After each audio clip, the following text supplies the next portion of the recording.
এই প্রতিবিম্ব রিলেটেড যে অঙ্কগুলো থাকবে এটাকে তুলনা করবেন হচ্ছে আয়নার সাথে। আসসালামু আলাইকুম, অন্তরীকরণ ম্যাথ একাডেমি থেকে আমি শিমুল বলছি। ইসলামিক ইউনিভার্সিটি 2016-17-তে আসা কোশ্চেন। এই কোশ্চেনটা আমরা একটু দেখি।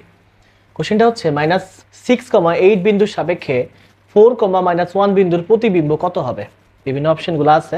তো এই জিনিসটা আমরা কিভাবে সলভ করবো এই জিনিসটা আসলে দেখি। প্রথমে চিন্তা করতে হবে ভাই প্রতিবিম্বটা কি জিনিস। তো এই ধরনের কোশ্চেন যখন আসবে তখন আপনার ফার্স্ট চিন্তা হবে যে আপনি এই প্রতিবিম্ব রিলেটেড যে অঙ্কগুলো থাকবে এটাকে তুলনা করবেন হচ্ছে আয়নার সাথে। আয়নার সাথে কিভাবে? মনে করেন যে আপনি যদি সামনে কোনো একটা আয়নার সামনে যে দাঁড়ান, তাইলে বলেন তো আপনার প্রতিবিম্ব বা আপনার যে আপনি, সেটা আসলে আপনি আয়না থেকে যতটুকু সামনে আছেন আপনার প্রতিবিম্ব আয়না থেকে ততটুকুই ভেতরে দেখা যাবে কিনা। অবভিয়াসলি একদম ভেতরে দেখা যাবে এবং গ্যাপটা হবে আপনার থেকে আয়নার গ্যাপটা ঠিক যতটুকু, ঠিক সেমভাবে আপনার প্রতিবিম্ব আয়নার থেকে ঠিক ততটুকুই পেছনে যাবে বা ততটুকুই দূরে যাবে।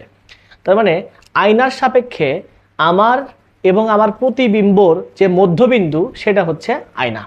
ঠিক আছে, তার মানে আমি এবং আমার যে প্রতিবিম্ব আছে তার মধ্যবিন্দু আসলে কি ভাই? মধ্যবিন্দু হচ্ছে আয়না।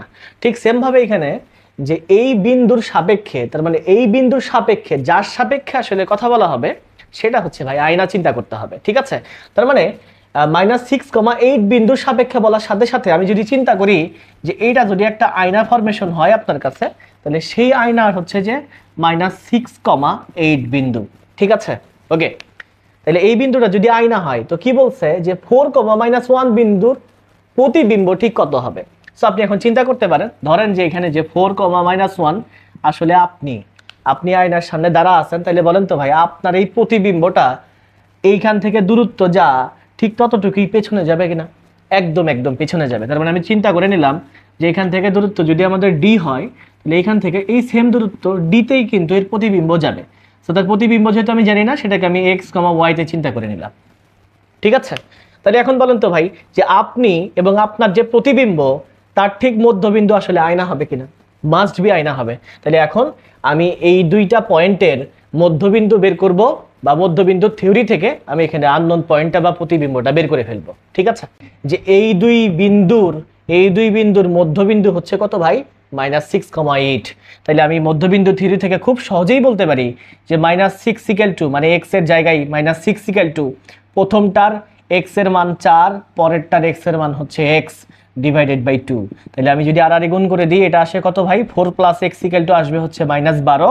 তাহলে x এর মান আসবে হচ্ছে -12, আর এদিকে 4 এদিকে গেলে মাইনাস, তাহলে ইন টোটাল আসবে -16। তাহলে x এর মান কত ভাই? -16। আপনি যদি অপশনের দিকে তাকান তাহলে দেখবেন যে x এর মান -16 শুধুমাত্র অপশন এ তে আছে।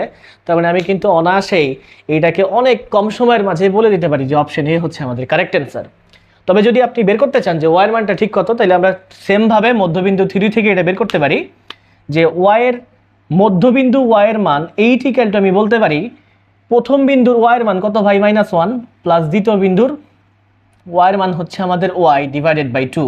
তাহলে আর যদি গুণ করে দিই সিস্টেমে, তাহলে আসবে হচ্ছে যে 8 দুগুণ 16, 8 দুগুণ 16 আসবে -1 প্লাস ওয়াই। তাহলে আমি এখানে বলতে পারি ওয়াইয়ের মান কত ভাই? -1টা এদিকে চলে আসলে হচ্ছে 17।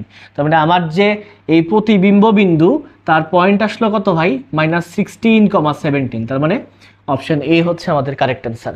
সো এই ধরনের কোশ্চেনগুলো যদি আমরা আসলে বাস্তবের সাথে রিলেট করে পড়তে পারি, it's gonna be very easy. So okay, so আগের অঙ্ক যদি বুঝে থাকেন তাইলে এই কোশ্চেনটার অ্যান্সার একটু দিয়ে যাবা তোমরা, যে -1,6 বিন্দুর সাপেক্ষে 8, -3 বিন্দুর প্রতিবিম্ব কত হবে। যদি পারো কমেন্ট বক্সে কমেন্ট করতে পারো।